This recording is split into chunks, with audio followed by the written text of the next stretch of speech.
Welcome to the law tailor YouTube channel. My name is Kolluru Ramanjaneyulu advocate, Vakkalagadda, Krishna district, Challapalli మండలం. ఇప్పుడు నేను మీకు చెప్పబోయే టాపిక్ ఏంటంటే ఎన్ఓటిఏ నోటా. నోటా అంటే ఏంటి? ఎలక్షన్ బ్యాలెట్ పేపర్లో నోటా అంటే ఈ యొక్క నన్ ఆఫ్ ద అబోవ్ అని అర్థం.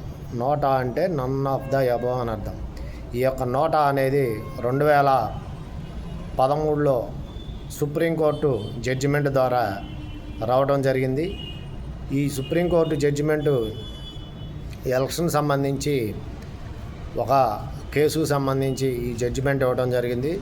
ఆ జడ్జిమెంట్ ప్రకారం, ఆ జడ్జిమెంట్ వలనే ఎన్ఓటిఏ నోటా అనేది, ఈ పదం అనేది ఎలక్షన్లో రావటం జరిగింది. నోటా అంటే నన్ ఆఫ్ ద అబోవ్ అని. దాని యొక్క ముఖ్య ఉద్దేశం ఏంటంటే, మీరు ఏదైనా అసెంబ్లీ నియోజకవర్గాల్లో ఎవరైనా పార్టీ అభ్యర్థులు పోటీ చేసినప్పుడు వారెవరో మీకు నచ్చనప్పుడు మీ యొక్క ఓటుని నోటాకి వేస్తే దానిపైన ఎవరైతే ఉంటారో వాళ్ళని విన్నింగ్ అభ్యర్థిగా ప్రకటిస్తారు. సో ఫ్రెండ్స్, నోటా అనేది మీరు నిరసన తెలియపరచడమే కానీ నోటా ఓట్లు ఎక్కువ రావడం వలన ఎలక్షన్ రద్దు చేయడం అనేది ఉండదు. మీ యొక్క నిరసనని తెలియపరచడమే.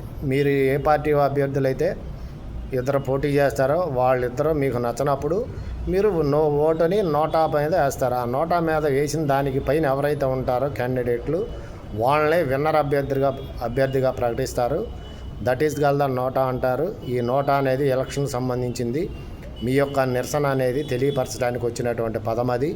2013లో రావటం జరిగింది సుప్రీంకోర్టు జడ్జిమెంట్ వల్ల. సో ఫ్రెండ్స్, మరో వీడియోతో మళ్ళీ కలుస్తాను. Until then bye friends, please subscribe my channel.